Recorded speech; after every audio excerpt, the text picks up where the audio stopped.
ನಮಸ್ಕಾರ ವೀಕ್ಷಕರೇ, ವಾಕ್ಶ್ರವಣದ ಸಂಜೀವಿನಿ ವಿಶೇಷ ಕಾರ್ಯಕ್ರಮಕ್ಕೆ ನಿಮ್ಮೆಲ್ಲರಿಗೂ ಕೂಡ ಪ್ರೀತಿಯ ಸ್ವಾಗತ.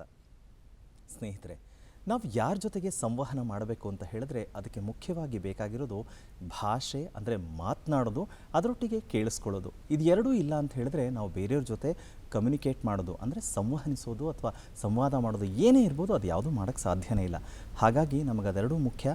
ಆದರೆ ಇದರಲ್ಲಿ ತೊಂದರೆಗಳಾದಾಗ ನಾವು ಏನು ಮಾಡಬೇಕು, ಇದಕ್ಕೆ ಸಂಬಂಧಪಟ್ಟಂಥ ಸಾಕಷ್ಟು ಗೊಂದಲ ಇದೆ. ಇದೆಲ್ಲವೂ ಕೂಡ ತಿಳ್ಕೊಳ್ಬೇಕು ಅಂತ ಹೇಳಿದ್ರೆ ಅದಕ್ಕೆ ಸರಿಯಾದ ಮಾಹಿತಿ ಬೇಕು. ಆ ಸರಿಯಾದ ಮಾಹಿತಿ ಇವತ್ತಿನ ಸಂಚಿಕೆಯಲ್ಲಿ ನಿಮಗೆ ಸಿಗತ್ತೆ. ಯಾಕಂದರೆ ಮೈಸೂರಿನ ಅಖಿಲ ಭಾರತ ವಾಕ್ಶ್ರವಣ ಸಂಸ್ಥೆಯ ನಿರ್ದೇಶಕರಾದಂಥ ಡಾಕ್ಟರ್ ಎಂ ಪುಷ್ಪಾವತಿಯವರು ನಮ್ಮ ಜೊತೆಗಿದ್ದಾರೆ. ಅವರು ಸಾಕಷ್ಟು ಮಾಹಿತಿಗಳನ್ನು ತಿಳಿಸ್ಕೊಡೋರಿದ್ದಾರೆ ಈ ಸಂಸ್ಥೆ ಬಗ್ಗೆ, ಜೊತೆಗೆ ಯಾವೆಲ್ಲ ತೊಂದರೆಗಳಿರುತ್ತೆ ಅದೆಲ್ಲನೂ. ಮೊದಲಿಗೆ ನಾನು ಕಾರ್ಯಕ್ರಮಕ್ಕೆ ಬರಮಾಡ್ಕೊಳ್ತಾ ಇದ್ದೀನಿ. ನಮಸ್ತೆ ಮೇಡಮ್. ನಮಸ್ಕಾರ. ಕಾರ್ಯಕ್ರಮಕ್ಕೆ ಸ್ವಾಗತ. ನಮಸ್ಕಾರ ಮೇಡಮ್. ಸಂಸ್ಥೆ ಅಖಿಲ ಭಾರತ ವಾಕ್ಶ್ರವಣ ಸಂಸ್ಥೆ, ಸರ್ಕಾರದ ಈ ಒಂದು ಸಂಸ್ಥೆ ತುಂಬ ಬೃಹತ್ತಾದ ಕೆಲಸಗಳನ್ನು ಮಾಡ್ತಾ ಇರೋದು, ಇದೆಲ್ಲವನ್ನೂ ಕೂಡ ಕೇಳಿದ್ದೇವೆ. ಆದರೆ ಸಂಸ್ಥೆಯ ಮೂಲ ಚಟುವಟಿಕೆ ಅಥವಾ ಉದ್ದೇಶಗಳು ಏನು ಮೇಡಮ್? ಮಾತು ಮತ್ತು ಭಾಷೆ ಮನುಷ್ಯನ ಜೀವನದಲ್ಲಿ ಬೇಕಾಗಿರೋ ಎರಡು ಪ್ರಮುಖವಾದ ಅಂಶಗಳು. ನೀವಾಗಲೇ ಇದ್ರ ಬಗ್ಗೆ ಹೇಳಿದಿರಿ. ಎಷ್ಟೊಂದು ಸಲ ಮಾತು ಮತ್ತು ಭಾಷೆನಲ್ಲಿ ತೊಂದರೆ ಬರುತ್ತೆ, ಜೊತೆಗೆ ಕಿವಿ ಕೇಳೋದ್ರಲ್ಲೂ ತೊಂದರೆ ಬರುತ್ತೆ. ಈ ಥರ ಕಿವಿ ಕೇಳೋದು, ಮಾತು ಮತ್ತು ಭಾಷೆನಲ್ಲಿ ತೊಂದರೆ ಬಂದಾಗ ಎಲ್ಲಿಗೆ ಹೋಗಬೇಕು ಏನು ಅಂತ ಸಾಮಾನ್ಯ ಜನರಿಗೆ ಗೊತ್ತಾಗಲ್ಲ. ಈ ಸಂಸ್ಥೆಯ ಮೂಲ ಉದ್ದೇಶ ಅಂದರೆ ಆದಷ್ಟು ಬೇಗ ಕಿವಿ, ಮಾತು, ಭಾಷೆ ಇದರಲ್ಲಿ ಯಾವುದೇ ರೀತಿ ತೊಂದರೆ ಬಂದ್ರೂ ಐಡೆಂಟಿಫೈ ಮಾಡೋದು. ಸೊ ಹಾಗಾಗಿ ಐಡೆಂಟಿಫೈ ಮಾಡಿ ಜೊತೆಗೆ ಟ್ರೀಟ್ಮೆಂಟ್ ಮಾಡಿ ಸಮಾಜದಲ್ಲಿ ಅವರಿಗೆ ಒಂದು ಸಕ್ರಿಯವಾಗಿ ಒಂದು ಭಾಗವಹಿಸಲಿಕ್ಕೆ ಒಂದು ಅವಕಾಶ ಮಾಡಿಕೊಡೋದೇ ಒಂದು ಮೂಲ ಉದ್ದೇಶ. ಸೊ ಈ ಉದ್ದೇಶ ಇಟ್ಕೊಂಡು ನಾವು ಈ ಥರ ಒಂದು ಐಡೆಂಟಿಫೈ ಮಾಡೋದಾಗಲಿ, ಒಂದು ಟ್ರೀಟ್ಮೆಂಟ್ ಮಾಡಬೇಕಾದ್ರೆ ನಮಗೆ ಮೊದಲನೇದಾಗಿ ಬೇಕಾಗಿರೋದು ಮಾನವ ಸಂಪನ್ಮೂಲ, ಹ್ಯೂಮನ್ ರಿಸೋರ್ಸ್ ಡೆವಲಪ್ಮೆಂಟ್ ಅಂತ ನಾವೇನು ಹೇಳ್ತೀವಿ. ಸೊ ಮೊದಲನೇದಾಗಿ ಶೈಕ್ಷಣಿಕವಾದ ಒಂದು 17 ಕಾರ್ಯಕ್ರಮಗಳಿದೆ ನಮ್ಮಲ್ಲಿ. ಇದು ವಾಕ್ ಮತ್ತು ಭಾಷಾ ಮತ್ತು ವಿಶೇಷ ಶಿಕ್ಷಣ, ಇದಕ್ಕೆ ಸಂಬಂಧಪಟ್ಟ 17 ಕಾರ್ಯಕ್ರಮಗಳು, ಶೈಕ್ಷಣಿಕ ಕಾರ್ಯಕ್ರಮಗಳು ನಮ್ಮಲ್ಲಿ ದೊರೆಯುತ್ತೆ. ಇದು ಒಂದು ಡಿಪ್ಲೊಮಾ ಪ್ರೋಗ್ರಾಮಿಂದ ಹಿಡಿದು ಪೋಸ್ಟ್ ಡಾಕ್ಟರಲ್ ಪ್ರೋಗ್ರಾಮ್ ತನಕ ಕೊಡ್ತಾ ಇರೋದು ಏಕೈಕ ಸರ್ಕಾರಿ ಸಂಸ್ಥೆ ಅಂತಲೇ ನಾನು ಹೇಳಲಿಕ್ಕೆ ಇಷ್ಟಪಡ್ತೀನಿ. ಹೆಮ್ಮೆನೂ ಆಗುತ್ತೆ ನನಗೆ ಹೇಳಲಿಕ್ಕೆ. ಸೊ ಇದು ಮೊದಲನೇ ಉದ್ದೇಶ. ಎರಡನೇ ಉದ್ದೇಶ ಅಂತ ಹೇಳಿದ್ರೆ, ಈಗಾಗಲೇ ನಾನು ಹೇಳ್ದಂಗೆ ಎಷ್ಟೊಂದು ಸಲ ಕಿವಿ, ಮಾತು, ಭಾಷೆ ಇವೆಲ್ಲ ಒಂದಕ್ಕೊಂದು ಸಂಬಂಧಪಟ್ಟಿರುವಂಥದ್ದು. ಸೊ ಇಲ್ಲಿಗೆ ತೊಂದರೆ ಬಂದಾಗ ಯಾವ ರೀತಿ ಚಿಕಿತ್ಸೆ ಕೊಡಬೇಕು, ಎಲ್ಲಿ ಹೋಗಬೇಕು ಅಂತ ಹೇಳಿದ್ರೆ ನಾನು ಹೇಳೋದು ಅಖಿಲ ಭಾರತ ವಾಕ್ಶ್ರವಣ ಸಂಸ್ಥೆ ನಿಮ್ಮ ಗುರಿಯಾಗಿರಬೇಕು. ಇಲ್ಲಿ ನಾವು ಚಿಕಿತ್ಸೆ ಮಾಡ್ತೀವಿ, ಐಡೆಂಟಿಫೈ ಮಾಡಿ ಅದನ್ನು ತಪಾಸಣೆ ಮಾಡಿ ಎಷ್ಟು ತೊಂದರೆ ಇದೆ, ತೊಂದರೆಯ ಮಟ್ಟ ಎಷ್ಟು ಅಂತ ಒಂದು ಕಂಡುಹಿಡಿದು ಅವರಿಗೆ ಒಂದು ಟ್ರೀಟ್ಮೆಂಟ್ ಕೊಡೋದು ಎರಡನೇ ಉದ್ದೇಶ. ಮೂರನೇ ಉದ್ದೇಶ, ನಾವು ಇಷ್ಟೆಲ್ಲ ಮಾಡಬೇಕಾದ್ರೆ ಸಂಶೋಧನೆ ಸಹ ಮಾಡಬೇಕು. ಸೊ ಸಂಶೋಧನೆ ನಾವು ಶ್ರವಣ ವಿಜ್ಞಾನ, ಮಾತಿನ ಒಂದು ವಿಭಾಗ ಮತ್ತು ಭಾಷಾ ವಿಭಾಗ, ಇದರಲ್ಲಿರೋ ದೋಷಗಳು, ಇದ್ರ ಬಗ್ಗೆ ಎಲ್ಲ ಒಂದು ಅನೇಕ ಸಂಶೋಧನೆಗಳು ನಾವು ನಡೆಸ್ತಾ ಇದ್ದೀವಿ. ಸೊ ಸಂಶೋಧನೆ ನಮ್ಮದು ಮೂರನೇ ಉದ್ದೇಶ. ನಾಲ್ಕನೇ ಉದ್ದೇಶ ತುಂಬ ಮುಖ್ಯವಾದದ್ದು ಅಂತ ಹೇಳಿದ್ರೆ ಸಾರ್ವಜನಿಕರಲ್ಲಿ ಒಂದು ಅರಿವು ಮೂಡಿಸೋವಂಥದ್ದು, ಪಬ್ಲಿಕ್ ಎಜುಕೇಷನ್ ಅಂತ ಏನು ಹೇಳ್ತೀವಿ ಅಂತ. ಸುಮಾರು ಜನಕ್ಕೆ ಒಂದು ಮೂಢನಂಬಿಕೆ ಇರುತ್ತೆ, ಇದು ಏನೂ ಆಗಲ್ಲ, ವಾಸಿ ಆಗಲ್ಲ, ಅಥವಾ ನಮ್ಮ ತಾತ 10 ವರ್ಷ ಆದಮೇಲೆ ಮಾತಾಡಿದ್ರು, ಆ ಥರ ಎಲ್ಲ ಕೆಲವೊಂದು ಮೂಢನಂಬಿಕೆ ಇರುತ್ತೆ, ಗೊತ್ತೇ ಇರಲ್ಲ. ಸೊ ಹಾಗಾಗಿ ಸಾರ್ವಜನಿಕರಲ್ಲಿ ಒಂದು ಈ ಚಿಕಿತ್ಸೆಗಳು ಯಾವ ರೀತಿ ಇರುತ್ತೆ, ಎಲ್ಲಿ ದೊರೆಯುತ್ತೆ, ಇದ್ರ ಬಗ್ಗೆ ಎಲ್ಲ ಒಂದು ಮಾಹಿತಿ ಕೊಡೋವಂಥದ್ದು ನಾಲ್ಕನೇ ಉದ್ದೇಶ. ಈ ಒಂದು 4 ಉದ್ದೇಶ ಇಟ್ಕೊಂಡು 1965ರಲ್ಲಿ ಶುರುವಾಗಿ 66ರಲ್ಲಿ ರಿಜಿಸ್ಟ್ರೇಷನ್ ಮಾಡಿಕೊಂಡಿರೋಂಥ ಒಂದು ಸಂಸ್ಥೆ ನಮ್ಮ ಅಖಿಲ ಭಾರತ ವಾಕ್ಶ್ರವಣ ಸಂಸ್ಥೆ. ಭಾರತ ಸರ್ಕಾರದ, ಅಂದರೆ ಕೇಂದ್ರ ಸರ್ಕಾರದ ಸ್ವಾಮ್ಯಕ್ಕೆ ಒಳಪಟ್ಟಿರುವಂಥ ಸಂಸ್ಥೆ.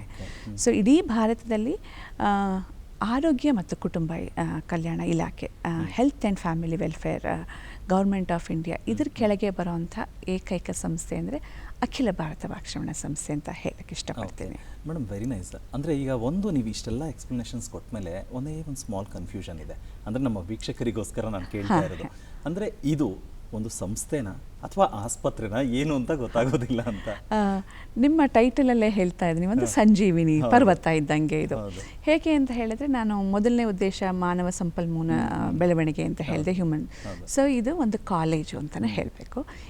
ಜೊತೆಗೆ ಚಿಕಿತ್ಸೆ ನಾವು ಕೊಡ್ತಾ ಇರೋದ್ರಿಂದ ಇದು ಹಾಸ್ಪಿಟ್ಲು ಅಂತಲೂ ಹೇಳಬೇಕು. ಸೊ ವಾಕ್ಶ್ರವಣ ತೊಂದರೆಯಿಂದ ಬಳಲುವವರಿಗೆ ಒಂದು ನೆಮ್ಮದಿ ಕೊಡುವಂಥ ಒಂದು ಸಂಸ್ಥೆ. ಇದರಲ್ಲಿ ಅಕಾಡೆಮಿಕ್ ಪ್ರೋಗ್ರಾಮಿಂದ ಹಿಡಿದು ಕ್ಲಿನಿಕಲ್ ಸರ್ವಿಸಿಂದ ಹಿಡಿದು ಎರಡನ್ನೂ ಇರುವಂಥ ಒಂದು ಸಂಸ್ಥೆ ಅಂತಲೇ ಹೇಳಬೇಕಾಗುತ್ತೆ. Okay, very nice. ಅಂದರೆ ಎಲ್ಲವೂ ಕೂಡ ಲಭ್ಯ ಆಗತ್ತೆ ಅಂತ ನೀವು ಹೇಳ್ತಾ ಇದ್ದೀರಾ. ಅಂದರೆ ಆಸ್ಪತ್ರೆ ಅಂತಲೂ ಹೇಳ್ಬೋದು, ಜೊತೆಗೆ ಶೈಕ್ಷಣಿಕ ಕೇಂದ್ರ, ಜೊತೆಗೆ ಸಂಶೋಧನಾ ಕೇಂದ್ರ ಕೂಡ ಹೌದು. ಫೈನ್ ಮೇಡಮ್, ಈಗ ಸಂಸ್ಥೆನಲ್ಲಿ ಶೈಕ್ಷಣಿಕವಾಗಿ ಸಾಕಷ್ಟು ಕೋರ್ಸಸ್ಗಳಿದೆ ಅಂತ ಹೇಳಿದ್ರಿ. ಅಂದರೆ ಯಾರು ಅರ್ಹತೆಯನ್ನು ಪಡೆದಿರ್ತಾರೆ ಈ ಕೋರ್ಸ್ಗಳನ್ನು ಮಾಡ್ಕೊಳ್ಳೋದಕ್ಕೆ? ತುಂಬ ಒಳ್ಳೆಯ ಪ್ರಶ್ನೆ. ಸಾಮಾನ್ಯ 12th ಸ್ಟ್ಯಾಂಡರ್ಡ್ ಒಂದು ಆದ ತಕ್ಷಣ ಸೈನ್ಸ್ ಬ್ಯಾಕ್ಗ್ರೌಂಡ್ ಬಂದಿರೋರಿಗೆ ಮುಂದೆ ಏನು ಅಂದರೆ ಎಲ್ಲರಿಗೂ ಬರೋದು ಎರಡೇ ದಾರಿ, ಕವಲು ದಾರಿ, ಒಂದು ಮೆಡಿಕಲ್ಲು, ಒಂದು ಇಂಜಿನಿಯರಿಂಗ್.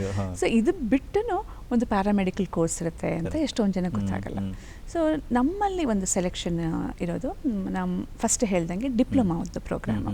ಸೊ ಈ ಡಿಪ್ಲೊಮಾ ಪ್ರೋಗ್ರಾಮು ಅದು ಒಂದು 10 ತಿಂಗಳ ಪ್ರೋಗ್ರಾಮು. ಸೊ ಇದು ಇಡೀ ಸ್ಪೀಚ್ ಆ್ಯಂಡ್ ಹಿಯರಿಂಗ್ದು ಎಜುಕೇಷನ್ ಪ್ರೋಗ್ರಾಮ್ದು ಒಂದು ಗ್ಲಿಮ್ಸ್ ಕೊಡೋವಂಥ ಒಂದು ಇದು ಜನರಲ್ ಆಗಿ. ಅವರು ಮುಂದೆ ನಮಗೆ ಸ್ಪೀಚ್ ಆ್ಯಂಡ್ ಹಿಯರಿಂಗ್ ಅಸಿಸ್ಟೆಂಟಾಗಿ ಕೆಲಸ ಮಾಡೋವಂಥವ್ರು. ಸೊ ಈ ಡಿಪ್ಲೊಮಾ ಪ್ರೋಗ್ರಾಮಿಗೆ ಬೇಕಾಗಿರೋ ಅರ್ಹತೆ ಅಂತ ಹೇಳಿದ್ರೆ ಒಂದು 12th ಸ್ಟ್ಯಾಂಡರ್ಡ್ ಮಾಡಬೇಕು, ಸೈನ್ಸ್ ಬ್ಯಾಕ್ಗ್ರೌಂಡ್ ಇರಬೇಕು, ಜೊತೆಗೆ ಒಂದು ರಿಹ್ಯಾಬಿಟೇಷನ್ ಕೌನ್ಸಿಲ್ ಆಫ್ ಇಂಡಿಯಾ ಅಂತ ಇದೆ, ಅವರು ಒಂದು ಎಂಟ್ರೆನ್ಸ್ ಎಕ್ಸಾಮಿನೇಷನ್ ಮಾಡ್ತಾರೆ, ಅದರಲ್ಲಿ ಪಾಸ್ ಆಗಿರಬೇಕು.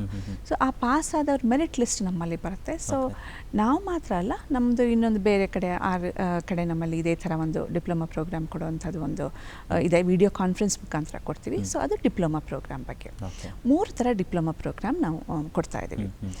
ಎರಡನೇದು ಬ್ಯಾಚುಲರ್ಸ್ ಪ್ರೋಗ್ರಾಮು.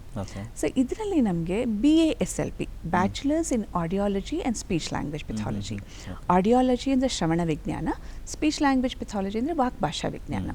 ಸೊ ಇದು 4 ವರ್ಷದ ಕೋರ್ಸು. ಇದಕ್ಕೇನೋ 12th ಸ್ಟ್ಯಾಂಡರ್ಡು ಸೈನ್ಸ್ ಬ್ಯಾಕ್ಗ್ರೌಂಡ್ ಆಗಿರಬೇಕು. ಸೊ ನಾವು ಇದನ್ನು ಎಂಟ್ರೆನ್ಸ್ ಎಕ್ಸಾಮಿನೇಷನ್ ಕಂಡಕ್ಟ್ ಮಾಡಿ ನಾವು ಸೆಲೆಕ್ಟ್ ಮಾಡೋದು. ಸೊ ಇದು ಅಖಿಲ ಭಾರತ ಮಟ್ಟದಲ್ಲಿ ನಡೆಯುವಂಥ ಒಂದು ಎಂಟ್ರೆನ್ಸ್ ಎಕ್ಸಾಮ್ ಅಂತ ಹೇಳಿ ಪ್ರವೇಶ ಪರೀಕ್ಷೆ. ಸೊ ಈ ಪ್ರವೇಶ ಪರೀಕ್ಷೆ ತಗೊಂಡು ಪಾಸ್ ಆದವರು ಮೆರಿಟ್ ಮೇಲೆ ನಾವು ಅವರನ್ನು ಈ ರಿಸರ್ವೇಷನ್ನು ಮತ್ತು OBC ಅದೆಲ್ಲ ಇರುತ್ತೆ, ಆ ಥರ ನೋಡಿ ಮತ್ತು ನಾರ್ತ್ ಈಸ್ಟ್ಗೆ ನಾವು ಪ್ರಿಫರೆನ್ಸ್ ಕೊಡ್ತೀವಿ. ಫಾರಿನ್ ಕ್ಯಾಂಡಿಡೇಟ್ಸ್ಗಿದೆ, ಫಿಸಿಕಲಿ ಹ್ಯಾಂಡಿಕ್ಯಾಪ್ಟು ಮತ್ತು EWS ಇದೆಲ್ಲ ಕ್ಯಾಟಗರಿನ ನೋಡಿ ನಾವು ಸೆಲೆಕ್ಟ್ ಮಾಡೋವಂಥ ಒಂದು ಪ್ರಕ್ರಿಯೆ ಇದೆ.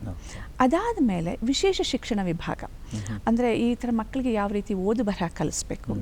ಸೊ ಅವ್ರಿಗೆ ಒಂದು 2 ವರ್ಷದ ಪ್ರೋಗ್ರಾಮ್ ಇದೆ, B.Ed in special education in hearing impairment ಅಂತ. ಇದಾದಮೇಲೆ ಪದವಿ ಆದಮೇಲೆ ನೆಕ್ಸ್ಟ್ ಏನು ಮಾಡಬೇಕು ಅವರು? Post graduation next. ಈ ಪೋಸ್ಟ್ ಗ್ರ್ಯಾಜುಯೇಷನ್ ಬರಬೇಕು ಅಂತ ಹೇಳಿದ್ರೆ ನಮಗೆ ಇಲ್ಲಿ masters in audiology, MSc in audiology ಶ್ರವಣ ವಿಜ್ಞಾನ, ಮತ್ತು MSc in speech language pathology ವಾಕ್ಭಾಷಾ ವಿಜ್ಞಾನ. ಸೊ ಇದಕ್ಕೆ ಬರಬೇಕಾದ್ರೆ ಮತ್ತೆ ಎಂಟ್ರೆನ್ಸ್ ಎಕ್ಸಾಮಿನೇಷನ್ ಮಾಡ್ತೀವಿ. ಸೊ ಅದರಲ್ಲಿ 40 ಸೀಟ್ ಇದೆ, ಇದರಲ್ಲಿ 44 ಸೀಟ್ ಇದೆ, ಇದರಲ್ಲಿ 44 ಸೀಟ್ ಇದೆ. ಸೊ ಅವರು BSc ಜನರಲ್ ಆಗಿ, BASLP ಜನರಲ್ ಆಗಿ ಮಾಡಿರ್ತಾರಲ್ಲ, ಸೊ ಅವರು ಇದನ್ನು ಒಂದು ಸೆಲೆಕ್ಟ್ ಮಾಡ್ಕೋಬೋದು. ನಾನು ಶ್ರವಣ ವಿಜ್ಞಾನ ವಿಭಾಗದಲ್ಲಿ ಜಾಸ್ತಿ ಮುಂದುವರಿಬೇಕು ಅಂತ ಹೇಳಿದ್ರೆ ಆ ಕೋರ್ಸ್ ತಗೋಬೋದು. ಮತ್ತು ಇದು ಎಂಟ್ರೆನ್ಸ್ ಎಕ್ಸಾಮಿನೇಷನು BASLP ಪಾಸ್ ಆದವರಿಗೆ ನಡೆಸೋವಂಥ ಒಂದು. ಭಾರತದಲ್ಲಿ ಒಂದು ಹೆಚ್ಚು ಕಡಿಮೆ ಒಂದು 60 ಕಾಲೇಜ್ಗಳಿದೆ. ಸೊ 60 ಕಾಲೇಜಿಂದ ಸ್ಟೂಡೆಂಟ್ಸ್ ಎಲ್ಲ ಈ ಎಂಟ್ರೆನ್ಸ್ ಎಕ್ಸಾಮ್ ಬರೀತಾರೆ. ಮೆರಿಟ್ ಆಧಾರದ ಮೇಲೆ ಮತ್ತೆ ಇದಕ್ಕೆ ತಗೋತೀವಿ. ಇದೇ ರೀತಿ ವಿಶೇಷ ಶಿಕ್ಷಣ ವಿಭಾಗದಲ್ಲಿ ನಾವು B.Ed ಅಂತ ನಾನು ಹೇಳಿದ್ನಲ್ಲ, ಅದ್ರ ಕಂಟಿನ್ಯೂಯೇಷನ್ M.Ed ಅಂತ ಬರ್ತಾರೆ. ಸೊ ಹಾಗಾಗಿ ಅದು B.Ed ಆಯಿತು, ಇದು M.Ed ಆಯಿತು. ಸೊ ಇದು ಮಾಸ್ಟರ್ಸ್ ಪ್ರೋಗ್ರಾಮ್ ಮುಗಿಸಿದ ಮೇಲೆ ಮುಂದಿನ ಹಂತ PhD. ಸೊ PhD ಮತ್ತು ಆಡಿಯಾಲಜಿ, ಸ್ಪೀಚ್ ಲ್ಯಾಂಗ್ವೇಜ್ ಪೆಥಾಲಜಿ ಮತ್ತು ಸ್ಪೀಚ್ ಆ್ಯಂಡ್ ಹಿಯರಿಂಗು, ಈ 3 ವಿಭಾಗದಲ್ಲೂ ನಮಗೆ ಬರುತ್ತೆ. ಅದನ್ನು ಮತ್ತೆ ಎಂಟ್ರೆನ್ಸ್ ಎಕ್ಸಾಮಿನೇಷನ್ ಪಾಸ್ ಮಾಡ್ಕೋಬೇಕು. ಇದು ನಮ್ಮ ಎಲ್ಲ ಕೋರ್ಸ್ಗಳು, ಈ ಪದವಿ ಮತ್ತು ನಾನು ಪೋಸ್ಟ್ ಗ್ರ್ಯಾಜುಯೇಷನ್ನು ಡಾಕ್ಟರಲ್ ಪ್ರೋಗ್ರಾಮ್ ಎಲ್ಲ ಮೈಸೂರು ಯೂನಿವರ್ಸಿಟಿಯಿಂದ ನಾವು ಮಾನ್ಯತೆ ಪಡ್ಕೊಂಡಿದ್ದೀವಿ, ಅಫಿಲಿಯೇಟೆಡ್.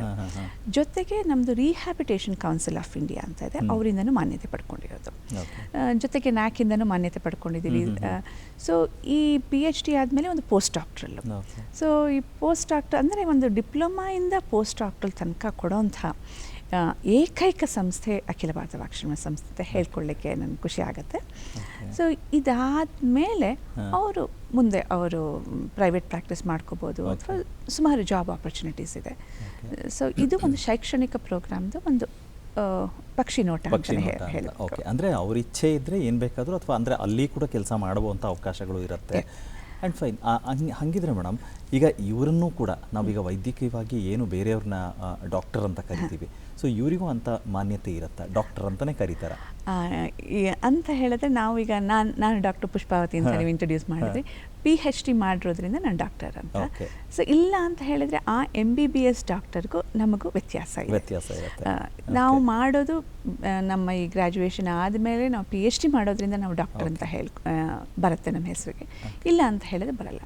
ನಮ್ಮನ್ನು ನಾವು ವಾಕ್ಶ್ರವಣ ತಜ್ಞರು ಅಂತ ನಾವು ಕರ್ಕೊಳ್ತೀವಿ. ಅಂದರೆ ಆಡಿಯಾಲಜಿಸ್ಟ್ ಅಂತ ಹೇಳಿದ್ರೆ ಬೇಸಿಕಲಿ ಕಿವಿನಲ್ಲಿ ಯಾವ ಥರ ತೊಂದರೆ ಇದೆ, ಯಾತಕ್ಕೆ ಕೇಳಿಸ್ತಾ ಇಲ್ಲ, ಎಷ್ಟು ಮಟ್ಟದಲ್ಲಿ ಕೇಳ್ತಾ ಇದೆ, ಈ ಥರ ಕೇಳಲಿಕ್ಕೆ ತೊಂದರೆ ಇದ್ದರೆ ಅವರಿಗೆ ಯಾವ ರೀತಿ ಒಂದು ಶ್ರವಣ ಉಪಕರಣ ಅಥವಾ ಹಿಯರಿಂಗ್ ಏಡ್ ಕೊಡ್ಬೋದು, ಅವ್ರಿಗೆ ಸೂಟ್ ಆಗುವಂಥದ್ದು ಇದೆಯಾ ಏನೋ, ಸೂಟ್ ಆಗೋಂಗಿದ್ರೆ ಅದನ್ನು ಯಾವ ರೀತಿ ಪ್ರೋಗ್ರಾಮ್ ಮಾಡ್ಬೋದು, ಅಥವಾ ಕಾಕ್ಲಿಯರ್ ಇಂಪ್ಲಾಂಟ್ ಅಂತ ಒಂದು ಸರ್ಜರಿ ಇದೆ, ಸರ್ಜರಿ ಆದಮೇಲೆ ಯಾವ ರೀತಿ ನಾವು ಈ ಮಕ್ಕಳಿಗೆ ಮಾತಾಡೋದನ್ನು ಹೇಳ್ಕೊಡ್ಬೇಕು. ಸೊ ಇದೆಲ್ಲ ಆಡಿಯಾಲಜಿಸ್ಟ್ ಅವರು ಮಾಡುವಂಥದ್ದು. ಸ್ಪೀಚ್ ಲ್ಯಾಂಗ್ವೇಜ್ ಪೆಥಾಲಜಿಸ್ಟ್ ಎರಡೂ ನಾವು ವಾಕ್ಶ್ರವಣ ತಜ್ಞರು ಅಂತ ಹೇಳಿದ್ರೆ, ಆದರೆ ಕೆಲವರಿಗೆ ಸ್ಪೆಷಲೈಸೇಷನ್ ಸ್ಪೀಚ್ ಲ್ಯಾಂಗ್ವೇಜ್ ಪೆಥಾಲಜಿಸ್ಟ್ ಆದಾಗ ನಾವು ವಾಕ್ ಭಾಷಾ ಏನೇನು ತೊಂದರೆ ಇರುತ್ತೆ, ಮಾತಾಡಲಿಕ್ಕೆ ಯಾವ ಥರ ತೊಂದರೆ ಇರುತ್ತೆ, ಮಾತಾಡಬೇಕಾದ್ರೆ ಧ್ವನಿ ತೊಂದರೆ ಇರಬಹುದು, ಕೀರ್ಲ ಧ್ವನಿಯಲ್ಲಿ ಮಾತಾಡ್ಬೋದು, ಹಾರ್ಶ್ ಧ್ವನಿಯಲ್ಲಿ ಮಾತಾಡ್ಬೋದು, ಅಥವಾ ತುಂಬ ಸ್ಟ್ರೇಂಡ್ ಆಗಿ ಮಾತಾಡ್ಬೋದು, ಅಥವಾ ಪಿಚ್ ವೇರಿಯೇಷನ್ ಇರ್ಬೋದು. ಇಲ್ಲ ಅಂತ ಹೇಳಿದ್ರೆ ತೊದಲ್ವಿಕೆ ತೊಂದರೆ ಇರ್ಬೋದು, ನನ್ನ ಅಂತ ಬಿಕ್ಕೋದು ಅಂತ ನಾವು ಹೇಳ್ತೀವಿ, ತೊದಲೋದು ಅಂತ ಇರುತ್ತೆ, ತಪ್ಪು ಉಚ್ಚಾರಣೆ ಇರ್ಬೋದು. ಸೊ ಈ ಥರ ಸುಮಾರು ಮಾತಿನ ತೊಂದರೆಗಳು ಬರುತ್ತೆ. ಕೆಲವು ಸಲ ಅಂಗಳಲ್ಲಿ ತೂತ ಇರುತ್ತೆ, ಕ್ಲೆಫ್ಟ್ ಲಿಪ್ ಆ್ಯಂಡ್ ಪ್ಯಾಲೆಟ್ ಅಂತ ಹೇಳ್ತೀವಿ, ಸೀಳು ತುಟಿ ಸೀಳು ಅಂಗಳ ಅಂತ. ಸೊ ಅವರಿಗೆ ಮಾತಿನ ತೊಂದರೆ ಇರುತ್ತೆ. ಇನ್ನು ಕೆಲವು ಸಲ ನರಗಳ ತೊಂದರೆಯಿಂದಾಗಿ ಮಗುಗೆ ಅಥವಾ ಯಾರಿಗೇ ಆಗಲಿ ಮಾತಾಡಲಿಕ್ಕೆ ಸ್ವಾಧೀನ ಇರೋಲ್ಲ. ಸೊ ನಾವು ಅದನ್ನು ಸೆರೆಬ್ರಲ್ ಪ್ಯಾಲ್ಸಿ ಅಂತ ಹೇಳ್ತೀವಿ. ಅದೇ ರೀತಿ ಭಾಷೆ ತೊಂದರೆಗಳು ಬರುತ್ತೆ. ಭಾಷೆ ತೊಂದರೆ ಮಕ್ಕಳಲ್ಲಿ ಈಗ ಓದು ಬರಹ ಸರಿಯಾಗಿ ಮಾಡೋಕ್ಕಾಗಲ್ಲ, ತಾರೆ ಜಮೀನ್ ಪರ್ ಸಿನಿಮಾದಲ್ಲಿ ನೋಡಿರ್ಬೋದು. ಅಥವಾ ಅವರಿಗೆ ಬುದ್ಧಿಮಾಂದ್ಯತೆ ಇರುತ್ತೆ. ದೊಡ್ಡವರಲ್ಲಿ ನಮಗೆ ಲಕ್ವ ಹೊಡೆದಾಗ ಮಾತ್ರ ನಿಂತು ಹೋಗ್ಬಿಡತ್ತೆ, ಅಥವಾ ಡಿಮೆನ್ಷಿಯಾ ಅಂತ ಮರುಗುಳಿತನ ಬರುತ್ತೆ. ಸೊ ಈ ಥರ ಮಾತು ಮತ್ತು ಭಾಷೆ ತೊಂದರೆಗಳು ಯಾವ ರೀತಿ ಬರುತ್ತೆ, ಅದನ್ನು ಯಾವ ರೀತಿ ಪರೀಕ್ಷೆ ಮಾಡಬೇಕು, ಯಾವ ರೀತಿ ಟ್ರೀಟ್ಮೆಂಟ್ ಕೊಡಬೇಕು ಅಂತ ನಾವೆಲ್ಲ ಭಾಷಾ ತಜ್ಞರು ನಾವು ಕಲಿತೀವಿ. ಸಾಮಾನ್ಯ ಎಲ್ಲರಿಗೂ ನಮಗೆ ಡ್ಯುಯಲ್ ಡಿಗ್ರಿ ಇರೋದ್ರಿಂದ ನಾವು ಎರಡನ್ನೂ ಮ್ಯಾನೇಜ್ ಮಾಡ್ಬೋದು. ಕೆಲವರು ಮಾತ್ರ ಸೂಪರ್ ಸ್ಪೆಷಲೈಸೇಷನ್ ಮಾಡ್ಕೊಂಡಿರ್ತಾರೆ. ಯಾಕಂದರೆ ಇವತ್ತು ಎಲ್ಲವೂ ಅಷ್ಟೇ ಪ್ರತ್ಯೇಕವಾಗಿ ನಮಗೆ ಯಾವುದು ಇಷ್ಟ ಇರುತ್ತೆ ವಿಭಾಗ, ಅದರಲ್ಲಿ ಸ್ಪೆಷಲೈಸೇಷನ್ ಮಾಡುವಂಥ ಅವಕಾಶಗಳಿರೋದ್ರಿಂದ ಎಲ್ಲ ಮಾಡ್ತಾ ಇದ್ದಾರೆ ಅಂತ. ಹಾಗಿದ್ರೆ ಮೇಡಮ್, ಈಗ ಅಖಿಲ ಭಾರತ ವಾಕ್ಶ್ರವಣ ಸಂಸ್ಥೆನಲ್ಲಿ ಮುಖ್ಯವಾಗಿ ಯಾವ ಅಂದರೆ ಸಮಸ್ಯೆಗಳಿಗೆ ಚಿಕಿತ್ಸೆಯನ್ನು ಕೊಡಲಾಗುತ್ತೆ? ಈ ಒಂದು ಸಂಸ್ಥೆನಲ್ಲಿ ವಾಕ್ ಭಾಷಾ ಶ್ರವಣ ಅಂದರೆ ಮೂರನ್ನು, ಕೇಳೋದಕ್ಕೆ, ಮಾತಾಡಲಿಕ್ಕೆ, ಭಾಷೆ, ಇದರಲ್ಲಿ ಯಾವುದೇ ರೀತಿ ತೊಂದರೆ ಯಾವುದೇ ವಯಸ್ಕರಲ್ಲಿ ಬಂದ್ರೂ ಎಲ್ಲ ರೀತಿ ತೊಂದರೆಗಳಿಗೆ ನಾವು ನೋಡ್ಬಿಟ್ಟು ಕಿವಿ ತೊಂದರೆ ಏನು, ಸಾಮಾನ್ಯ ಕಿವಿ ಕೇಳಲ್ಲ, ಕಿವಿ ಕೇಳೋದು ಬಹಳ ಅವಶ್ಯಕ. ನಾವು ಮಾತು ಕಲಿಬೇಕು ಅಂತ ಹೇಳಿದ್ರೆ ಈ ಒಂದು ಅಂಶ ನಾನು ಮತ್ತೆ ಉಚ್ಚಾರಣೆ ಮಾಡಿ ಹೇಳ್ತೀನಿ. ಎಷ್ಟೊಂದು ಜನ ಮಕ್ಕಳು 2 ವರ್ಷ ಆದಮೇಲೆ 3 ವರ್ಷ ಆದಮೇಲೆ ನಮ್ಮ ಹತ್ರ ಬರ್ತಾರೆ. ಯಾಕೆ ನೀವು ಬಂದಿದ್ದೀರಿ ಅಂದರೆ ಮಗು ಮಾತಾಡ್ತಿಲ್ಲ. ಕಿವಿ ಕೇಳುತ್ತಾ? ಮೇಡಮ್ ಗೊತ್ತೇ ಇಲ್ಲ ಅಂತ ಹೇಳ್ತಾರೆ. ಕಿವಿ ಕೇಳಿದ್ರೆ ಮಾತ್ರ ಮಾತಾಡಲಿಕ್ಕೆ ಸಾಧ್ಯ. ಸೊ ಇಲ್ಲಾಂದರೆ ಮಾತಾಡ್ಲಿಕ್ಕೆ ಆಗಲ್ಲ. ಸೊ ನಾವು ಕಿವಿ ಕೇಳೋದನ್ನ ಆದಷ್ಟು ಬೇಗ ಪರೀಕ್ಷೆ ಮಾಡಬೇಕು. ನಾವು ನವಜಾತ ಶಿಶುಗಳಲ್ಲೇ ನಾವು ಪರೀಕ್ಷೆ ಮಾಡ್ತೀವಿ. ಜೊತೆಗೆ ಇನ್ನೊಂದು ಏನು ಅಂತ ಹೇಳಿದ್ರೆ, ಕಿವಿಗೆ ಗುಗ್ಗೆ ತೆಗಿತೀನಿ ಅಂತ ಏನೋ ಪಿನ್ ಹಾಕಿ ಅದು ಇದು ಎಲ್ಲ ಮಾಡಿಬಿಡ್ತಾರೆ. ಸೊ ಆವಾಗ ಕೆಲವು ತೊಂದರೆ ಬರುತ್ತೆ. ಮತ್ತು ವಯಸ್ಸಾದಾಗ ಕೆಲವ್ರಿಗೆ ತೊಂದರೆ ಬರುತ್ತೆ, ಗಿಡ್ಡಿನೆಸ್ ತೊಂದರೆ ಬರ್ಬೋದು. ಸೊ ಈ ಥರ ಕಿವಿನಲ್ಲಿ ಗುಯ್ ಅಂತ ಶಬ್ದ ಬರ್ತಿರುತ್ತೆ. ನಾವು ಅದನ್ನು ಟಿನೈಟಸ್ ಅಂತ ಹೇಳ್ತೀವಿ, ಕಿವಿ ಮೊರೆತ ಅಂತ ಹೇಳ್ತೀವಿ. ಆಮೇಲೆ ವಯಸ್ಸಾಗ್ತಾ ಆಗ್ತಾ ಬೇರೆ ಎಲ್ಲ ಶಕ್ತಿಗಳು ಕುಂಠಿತ ಆದಂಗೆ ನಮ್ಮ ಶ್ರವಣ ಶಕ್ತಿನ ಸ್ವಲ್ಪ ಕುಂಠಿತ ಆಗುತ್ತೆ. ಅದು ವಯೋಸಹಜವಾದದ್ದು. ಸೊ ಸಾಮಾನ್ಯ ನಾನು ಜನಗಳನ್ನಾಗೆ ನೋಡಿರೋದೇನು ಅಂತ ಹೇಳಿದ್ರೆ, ಕನ್ನಡಕ ಹಾಕೊಳ್ಳಿಕ್ಕೆ ಇಷ್ಟಪಡ್ತಾರೆ. ಆದರೆ ಈಗ ವಯಸ್ಸಾಗಿದೆ, ನೀವು ಕಿವಿ ಪರೀಕ್ಷೆ ಮಾಡಿಸ್ಕೊಳ್ಳಿ, ಶ್ರವಣೋಪಕರಣ ಉಪಯೋಗಿಸಿ ಅಂತ ಹೇಳಿದ್ರೆ ಅದು ಬೇಡ ಮೇಡಮ್ ಅಂತ ಹೇಳ್ತಾರೆ. ಸೊ ಇದನ್ನು ಪಾಸಿಟಿವ್ ಆಗಿ ಯೋಚನೆ ಮಾಡಬೇಕು. ಇದು ಜಸ್ಟ್ ಲೈಕ್ ಕನ್ನಡಕ ಥರನೇ ಒಂದು ಕಿವಿ ಶ್ರವಣೋಪಕರಣ ಉಪಯೋಗಿಸ್ಬೋದು. ಇದು ಕಿವಿಗೆ ಸಂಬಂಧಪಟ್ಟದ್ದು. ಇನ್ನು ನಾನು ಮಾತಿನ ಬಗ್ಗೆ ತೊಂದರೆ ಬಗ್ಗೆ ಆಗಲೇ ಹೇಳಿದ್ದೀನಿ, ಭಾಷೆ ತೊಂದರೆ ಬಗ್ಗೆನೂ ಹೇಳಿದ್ದೀನಿ. ಸೊ ಕೆಲವೆಲ್ಲ ತೊಂದರೆಗಳು ಸಣ್ಣ ಮಕ್ಕಳಲ್ಲಿ ಸಿಗುತ್ತೆ, ಕೆಲವು ತೊಂದರೆಗಳು ದೊಡ್ಡವರಲ್ಲಿ ವಯಸ್ಸಾಗ್ತಾ ಬರುತ್ತೆ. ರೋಡ್ ಆಕ್ಸಿಡೆಂಟಿಂದ, ಕ್ಯಾನ್ಸರಿಂದ, ಕೆಲವು ಸಲ ಸಾಮಾನ್ಯ ಕುಡಿತ ಮತ್ತು ಸಿಗರೇಟ್ ಎಲ್ಲ ಜಾಸ್ತಿ ಉಪಯೋಗಿಸ್ತಾ ಇದ್ದರೆ ಧ್ವನಿ ಪೆಟ್ಟಿಗೆ ಮೇಲೆ ಪರಿಣಾಮ ಬೀರುತ್ತೆ ಕ್ಯಾನ್ಸರು. ಸೊ ಆವಾಗ ಏನಾಗುತ್ತೆ, ಅವರಿಗೆ ವಾಯ್ಸ್ ಹೊರಟೋಗ್ಬಿಡುತ್ತೆ, ಧ್ವನಿ ಹೊರಟೋಗುತ್ತೆ. ಸೊ ನಾವು ಅವರಿಗೆ ಬೇರೆ ರೀತಿ ಧ್ವನಿ ಬರೋ ಹಾಗೆ ನಾವು ಮಾಡ್ತೀವಿ. ಜೊತೆಗೆ ನಾಲಿಗೆಗೆ ಕ್ಯಾನ್ಸರ್ ಬಂದಾಗ ನಾಲಿಗೆ ತೆಗೆದ ಮೇಲೆ, ಯಾಕಂದರೆ ಇವೆಲ್ಲ ಮಾತಾಡಲಿಕ್ಕೆ ಬೇಕಾಗಿರುವಂಥ ಪ್ರಮುಖ ಅಂಗಗಳು. ಸೊ ಇದರಲ್ಲಿ ಯಾವುದೇ ರೀತಿ ತೊಂದರೆ ಆದ್ರೂ ನಾವು ಅದಕ್ಕೆ ತಪಾಸಣೆ ಮಾಡಿ ಚಿಕಿತ್ಸೆ ಕೊಡ್ತೀವಿ. ಓಕೆ, ಹಾಗಿದ್ರೆ ಮೇಡಮ್, ಇವಾಗ ನೀವು 3 ವಿಭಾಗ ಹೇಳಿದ್ರಿ, ಅಂದರೆ ಕೇಳಿಸ್ಕೊಳ್ಳೋದಿರ್ಬೋದು, ಮಾತನಾಡೋದಿರ್ಬೋದು, ಆ್ಯಂಡ್ ಲೈಕ್ ನಮಗೆ ಬೇಕಾಗಿರೋ ವಾಕ್ಶ್ರವಣ ಅಥವಾ ಭಾಷೆ, ಈ 3. ಸೊ ಈ 3ರಲ್ಲೂ ನೀವು ಯಾವ್ಯಾವ ರೀತಿಯಾದ ತೊಂದರೆಗಳಿರುತ್ತೆ, ಒಂದು 2-3 ಎಕ್ಸಾಂಪಲ್ ಕೊಡ್ಬೋದು? ಹಾಂ, ಸೊ ಈಗ ಮೊದಲನೇದು ಕಿವಿ ತೊಂದರೆ ಅಂತ ಹೇಳಿದಾಗ ನಾನು ಕೇಳುವಿಕೆ ಸಂಬಂಧಪಟ್ಟ ನಾನು ಮೊದಲೇ ಹೇಳಿದೆ, ತುಂಬ ಅವಶ್ಯಕತೆ ಅಂತ ಹೇಳಿಬಿಟ್ಟು. ಸಾಮಾನ್ಯ ಗರ್ಭಾವಸ್ಥೆಯಲ್ಲಿ 9 ತಿಂಗಳು ತುಂಬ ಇಂಪಾರ್ಟೆಂಟು. ಅದರಲ್ಲಿ ಮೊದಲನೇ 3ನೇ ತಿಂಗಳು ತುಂಬ ಇಂಪಾರ್ಟೆಂಟು. ಸೊ ಆ 3 ತಿಂಗಳಲ್ಲಿ ಮಗುವಿನ ಆಮೇಲೆ ಭ್ರೂಣ ಬೆಳವಣಿಗೆ ಆಗ್ತಾ ಇರುವಂಥ ಒಂದು ಸ್ಥಿತಿ. ಆ ಸಮಯದಲ್ಲಿ ಏನಾದರೂ ಹೆಚ್ಚು ಕಡಿಮೆ ಆದರೆ ಈ ಮೂಗು ಫಾರ್ಮೇಷನ್ ಆಗಲಿ, ನಾಲಿಗೆ ಅಥವಾ ಅಂಗಳು, ಕಿವಿ, ಇದರಲ್ಲಿ ಏನಾದರೂ ತೊಂದರೆ ಆಗೋದು ಕಂಡುಬರುತ್ತೆ. ಅಥವಾ ತಾಯಿಗೆ ಏನಾದರೂ ಚಿಕನ್ ಪಾಕ್ಸು ಆಗಲಿ, ದಡಾರ, ಆ ಥರ ಒಂದು ಕಾಯಿಲೆಗಳು ಬಂದುಬಿಟ್ಟಾಗ, ಇನ್ನೇನಾದರೂ ಡಿಪ್ರೆಷನ್ನು ಆ ಥರ ಎಲ್ಲಾದರೂ ಹೋದಾಗ ಸ್ವಲ್ಪ ಮೆದುಳಿನ ಮೇಲೆ ಪರಿಣಾಮ ಬೀರಿ ಮುಂದೆ ಅವರಿಗೆ ಮಾತು ಮತ್ತು ಭಾಷೆಯಲ್ಲಿ ಕುಂಠಿತ ಆಗುತ್ತೆ. ಕಿವಿ ಮೇಲೂ ಕೇಳುವಿಕೆನಲ್ಲೂ ತೊಂದರೆ ಬೀರುತ್ತೆ. ಯಾವ ಕೇಳುವಿಕೆ ಮೇಲೆ ತೊಂದರೆ ಬೀರುತ್ತೆ, ನೆಕ್ಸ್ಟ್ ಮಗು ಮಾತಾಡಲ್ಲ, ಮಾತು ಭಾಷೆ ನೆಕ್ಸ್ಟ್ ಬರೋದೇ ಇಲ್ಲ. ಇದಾದಮೇಲೆ ಗರ್ಭಾವಸ್ಥೆಯಲ್ಲಿ ಏನು ತೊಂದರೆ ಆಗಿರುತ್ತೋ, ಕೆಲವು ಮಕ್ಕಳಿಗಾಗಿರ್ಬೋದು, ಕೆಲವರಿಗೆ ಪ್ರಸವದ ಸಮಯದಲ್ಲಿ ತುಂಬ ಇಂಪಾರ್ಟೆಂಟು. ಯಾಕಂದರೆ ಮಗು ಬರಬೇಕಾದ್ರೆ ನಮಗೆ ಒಂದು ಆಕ್ಸಿಜನ್ ಲೆವೆಲ್ ತುಂಬ ಇಂಪಾರ್ಟೆಂಟ್. ಕೆಲವು ಸಲ ಫೋರ್ಸೆಪ್ಸ್ ಡೆಲಿವರಿ ಅಂತ ಕೇಳಿರ್ಬೋದು, ಅಥವಾ ಒಂದೊಂದು ಸಲ ಹೊಕ್ಕಳು ಬಳ್ಳಿ ಸುತ್ತಕೊಂಡಿರುತ್ತೆ. ಸೊ ಈ ಟೈಮಲ್ಲಿ ಕೆಲವು ಸಲ ಆಕ್ಸಿಜನ್ ಕೊರತೆ ಆದಾಗ್ಲೂ ಮೆದುಳಿನ ಮೇಲೆ ದುಷ್ಪರಿಣಾಮ ಬೀರುತ್ತೆ. ಅದಾದ ಮೇಲೆ ಮಕ್ಕಳು ಬೆಳೆಯೋ ಒಂದು ಪ್ರಾಥಮಿಕ ಹಂತ ಅಂತ ಹೇಳ್ಬೋದು. ಅಲ್ಲಿ ಏನಾಗುತ್ತೆ, ಮಗುವಿಗೆ ಇದ್ದಕ್ಕಿದ್ದಂಗೆ ಒಂದು ಪ್ರಾಣಾಂತಿಕ ಒಂದು ಕಾಯಿಲೆ ಬಂದುಬಿಡ್ಬೋದು.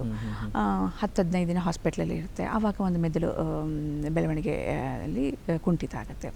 ಸೊ ಹೀಗಾಗಿ ಒಂದು ಪ್ರಾಥಮಿಕ ಹಂತದಲ್ಲಿ ಏನಾದರೂ ತೊಂದರೆ ಆದರೆ ಅದು ಪರಿಣಾಮ ಬೀರುತ್ತೆ. ಸೊ ಇವೆಲ್ಲ ಕಾರಣಗಳು ಈ ಒಂದು ತೊಂದರೆಗಳಿಗೆ ಎಡೆ ಮಾಡಿಕೊಡುತ್ತೆ ಅಂತಲೇ ಹೇಳ್ತೀನಿ. ನಾವು ಮಾತು ಸ್ಪಷ್ಟವಾಗಿರಬೇಕು ಅಂತ ಹೇಳಿದ್ರೆ ಧ್ವನಿ ಚೆನ್ನಾಗಿರಬೇಕು, ಉಚ್ಚಾರಣೆ ಸುಲಲಿತವಾಗಿರಬೇಕು. ಆವಾಗ ಮಾತ್ರ ಕೇಳಲಿಕ್ಕೆ ಚೆನ್ನಾಗಿದೆ ಅಂತ ಹೇಳ್ಬೋದು. ಈ ಉಚ್ಚಾರಣೆ, ಕೆಲವರಿಗೆ ಉಚ್ಚಾರಣೆಯಲ್ಲಿ ತಾತ ಅನ್ನಕ್ಕೆ ಟಾಟಾ ಅಂತ ಹೇಳ್ತಾರೆ, ಲಾರಿ ಅಂತ ಹೇಳಿದ್ರೆ ಲಾಲಿ ಅಂತ ಹೇಳ್ತಾರೆ. ಸೊ ಇದೆಲ್ಲ ಉಚ್ಚಾರಣೆ ದೋಷದ ಕೆಲವು ಎಕ್ಸಾಂಪಲು.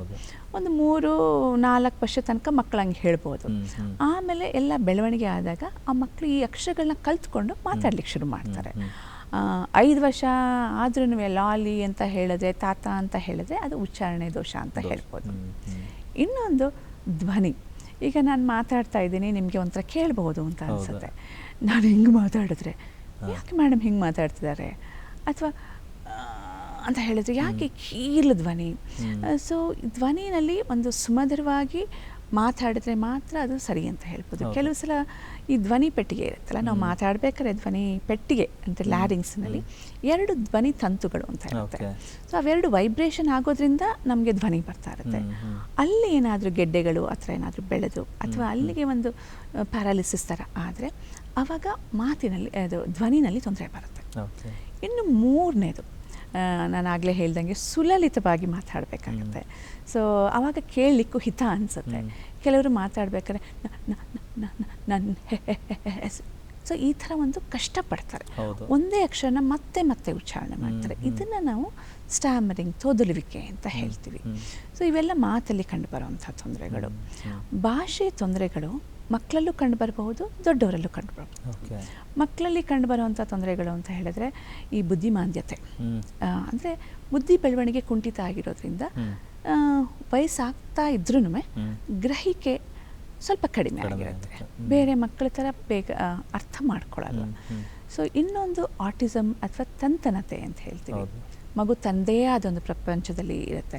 ಬಹುಶಃ ನೀವು ಬರ್ಫಿ ಸಿನಿಮಾ ನೋಡಿದರೆ ಅಲ್ಲಿ ಪ್ರಿಯಾಂಕಾ ಅವ್ರ ತಂದೆ ಆದ ಒಂದು ವರ್ಲ್ಡಲ್ಲಿ ಇರ್ತಾರಲ್ಲ, ಹಾಗೆ ಲರ್ನಿಂಗ್ ಡಿಸಬಿಲಿಟಿ ತಾರೆ ಜಮೀನ್ ಪರಲ್ಲಿ ನೀವು ಸುಮಾರು ಜನಕ್ಕೆ ನೋಡಿದ್ದೀರಿ. ಸೊ ಆ ತೊಂದರೆ ಇರಬಹುದು. ದೊಡ್ಡವರಲ್ಲಿ ಸಾಮಾನ್ಯ ಈ ಲಕ್ವಾ ಅಂತ ಬಂದಾಗ ಅದು ಮತ್ತು ಈ ನರ ಮಂಡಲದಲ್ಲಿ ಏನಾದರೂ ತೊಂದರೆ ಆದರೆ ಸೆರೆಬ್ರಲ್ ಪ್ಯಾಲ್ಸಿ ಅಂತ ಹೇಳ್ತೀವಿ, ಈ ಪಾರ್ಕಿನ್ಸನ್ಸ್ ಡಿಸೀಸು. ಸೊ ಈ ಥರ ಬೇರೆ ಬೇರೆ ತೊಂದರೆಗಳು ಕೆಲವು ಸಲ ಅದಾಗೆ ಬರ್ಬೋದು, ಅಥವಾ ಕೆಲವು ಸಲ ಒಂದು ಸಿಂಡ್ರೋಮ್ ಅಂತ ಹೇಳ್ತೀವಿ, ಬೇರೆ ಬೇರೆ ತೊಂದರೆಗಳೆಲ್ಲ ಸೇರಿ ಒಟ್ಟಿಗೆ ಬರುವಂಥದ್ದು. ಸೊ ಈಗ ಡೌನ್ ಸಿಂಡ್ರೋಮ್ ಅಂತ ಹೇಳ್ತೀವಿ. ಆ ಮಕ್ಕಳ ಮುಖ ನೀವು ನೋಡಿದರೆ ಒಂಥರ ರೌಂಡಾಗಿ ಇರುತ್ತೆ, ಮೂಗು ಸ್ವಲ್ಪ ಇಲ್ಲಿ ಇದಾಗಿರುತ್ತೆ, ನಾಲಿಗೆ ದಪ್ಪ ಆಗಿರುತ್ತೆ. ಈ ಥರ ನಮ್ಮಲ್ಲಿ ಒಂದು 100ಕ್ಕಿಂತ ಹೆಚ್ಚು ಸಿಂಡ್ರೋಮ್ ಇದೆ. ಈ ಸಿಂಡ್ರೋಮ್ಗಳ ಜೊತೆನೂ ಈ ಥರ ತೊಂದರೆಗಳು ಬರ್ಬೋದು. ಸೊ ಈ ಎಲ್ಲ ತೊಂದರೆಗಳನ್ನು ನೆಗ್ಲೆಕ್ಟ್ ಮಾಡ್ದೇನೆ ಆದಷ್ಟು ಬೇಗ ಒಂದು ಐಡೆಂಟಿಫೈ ಮಾಡೋದು ಪೇರೆಂಟ್ಸ್ದು ಒಂದು ಕರ್ತವ್ಯ. ಯಾಕೆ ನನ್ನ ಮಗು ನಡೀತಿಲ್ಲ ಅಂತ ಯೋಚನೆ ಮಾಡ್ತಾರೆ, ಯಾಕೆ ನನ್ನ ಮಗು ಮಾತಾಡ್ತಿಲ್ಲ ಅಂತ ಅವ್ರು ಯೋಚನೆ ಮಾಡಬೇಕು. ಆ ಯೋಚನೆ ಮಾಡಿಬಿಟ್ಟು ತಕ್ಷಣ ಎಲ್ಲಿಗೆ ಹೋಗಬೇಕು ಅಂದರೆ ವಾಕ್ಭಾಷಾ ತಜ್ಞರ ಹತ್ರ ಹೋಗಬೇಕು. ಅವ್ರು ಏನು ಮಾಡ್ತಾರೆ, ಸಾಮಾನ್ಯ ಅಲ್ಲಿ ಇಲ್ಲಿ ಮಂತ್ರ ತಂತ್ರ ಮತ್ತು ಕೆಲವು ಮೂಢನಂಬಿಕೆಗಳು. ಸೊ ಇದೆಲ್ಲ ಅವರು ಮಾಡಿಕೊಂಡು ಎಲ್ಲ ಟ್ರಯಲ್ಲು ಎರರ್ ಥರ ಅಲ್ಲಿ ಎಲ್ಲ ಹೋಗಿ ನೋಡಿ ಕೊನೆಗೆ ನಮಗೆ ಬರ್ತಾರೆ. ಬರೋ ಅಷ್ಟೊತ್ತಿಗೆ 5-6 ವರ್ಷ ಆಗ್ಬಿಟ್ಟು.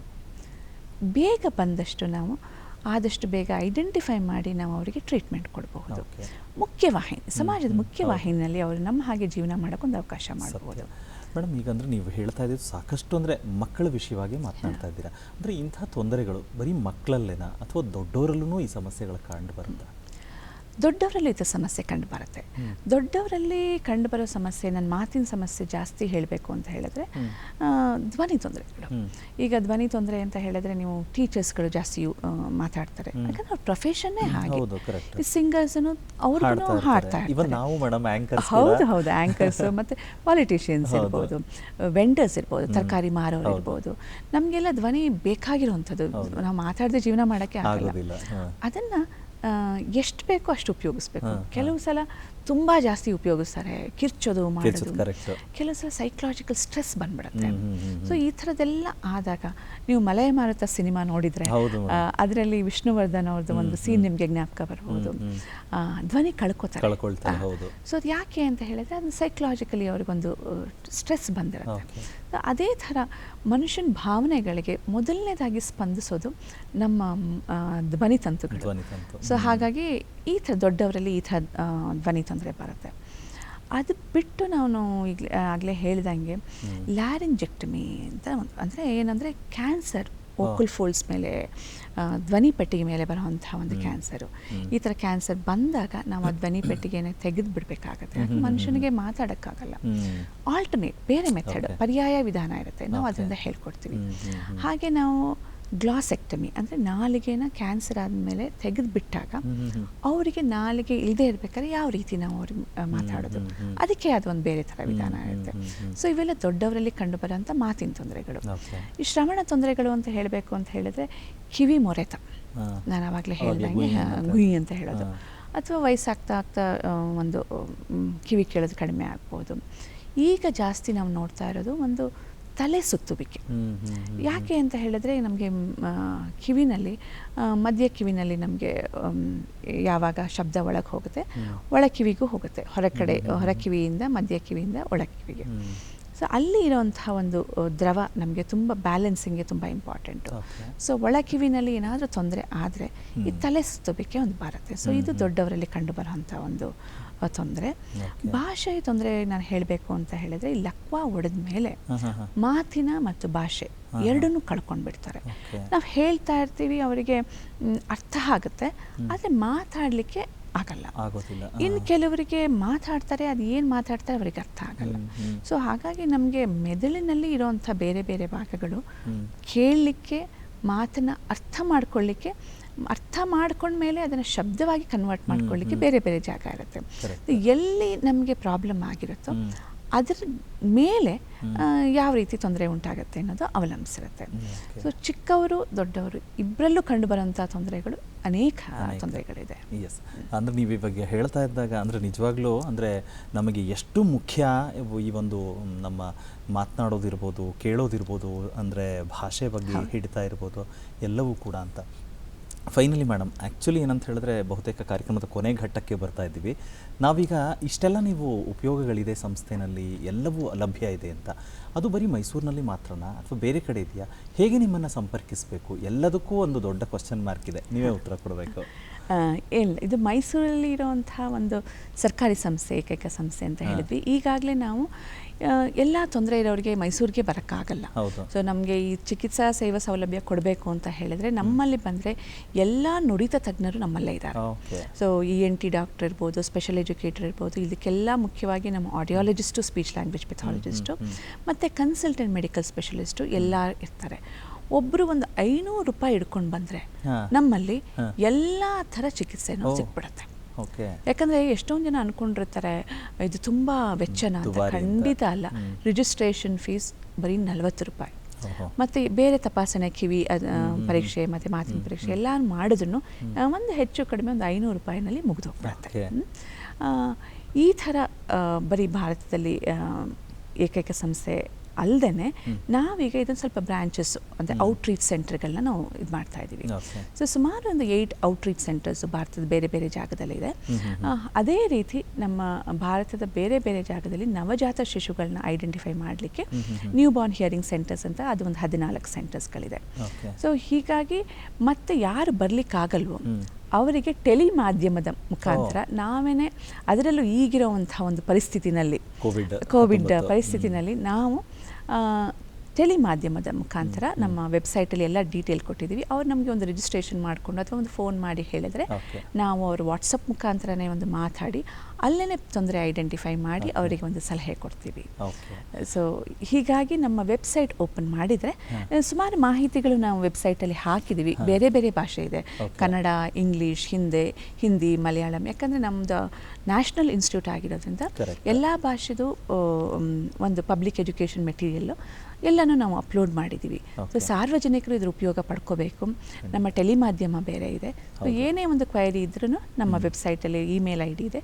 ನಮಗೆ ಬರೆದರೆ ಖಂಡಿತ ನಾವು ಅದಕ್ಕೆ ಉತ್ತರ ಕೊಡ್ತೀವಿ. ಓಕೆ, ಅಂದರೆ ಯಾವುದೇ ರೀತಿ ಸಮಸ್ಯೆಗಳು ಅಂದರೆ ವಾಕ್ಶ್ರವಣಕ್ಕೆ ಸಂಬಂಧಪಟ್ಟಂತೆ ಇದ್ದಾಗ ಖಂಡಿತ ನಿಮ್ಮನ್ನು ಸಂಪರ್ಕಿಸ್ಬೋದು ಅಂತ ನೀವು ಹೇಳ್ತಾ ಇದ್ದೀರಾ. ಖಂಡಿತ ನಿಮ್ಮ ವೆಬ್ಸೈಟು, ನಿಮ್ಮ ದೂರವಾಣಿ ಸಂಖ್ಯೆಗಳು ಎಲ್ಲವನ್ನೂ ಕೂಡ ನಾವು ಪರದೆ ಮೇಲೆ ತೋರಿಸೋರಿದ್ದೇವೆ. ನನಗನ್ಸುತ್ತೆ ಮೇಡಮ್, ತುಂಬ ಜನಕ್ಕೆ ಈ ಮಾಹಿತಿಗಳು ಗೊತ್ತಿಲ್ಲ, ಗೊಂದಲ ಇತ್ತು. ಆದರೆ ಗೊಂದಲ ನಿವಾರಣೆ ಆಗೋದಕ್ಕೆ ಸಾಕಷ್ಟು ಮಾಹಿತಿನ ನೀವು ಕೊಟ್ಟಿದ್ದೀರಾ. ಅಖಿಲ ಭಾರತ ವಾಕ್ಶ್ರವಣ ಸಂಸ್ಥೆಯ ನಿರ್ದೇಶಕಿಯಾಗಿ ಮಾಹಿತಿದಾಯಕವಾದಂಥ ಈ ಸಂಚಿಕೆಗೆ ಇನ್ನಷ್ಟು ಶಕ್ತಿಯನ್ನು ಕೊಟ್ಟಿದ್ದೀರಾ. ನೀವಿವತ್ತು ಸಂಚಿಕೆಗೆ ಬಂದು ನಮ್ಮ ಜೊತೆಗೆ ಮಾತನಾಡೋದಕ್ಕೆ ನಾನು ಧನ್ಯವಾದ ಹೇಳ್ತಾ ಇದ್ದೀನಿ. ನಮಸ್ಕಾರ ಮೇಡಮ್. ನಮಸ್ಕಾರ.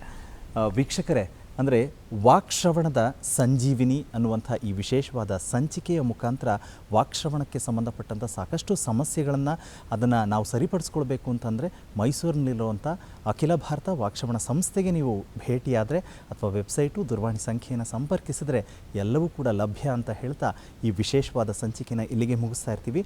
ನೀವು ಆರೋಗ್ಯಕರ ಕಾರ್ಯಕ್ರಮಗಳಿಗೆ ನಿರಂತರವಾಗಿ ಚಂದನ ವಾಹಿನಿ ನೋಡ್ತಾ ಇರಿ ಅಂತ ಹೇಳ್ತಾ ನಿಮಗಿದು ನಮಸ್ಕಾರ.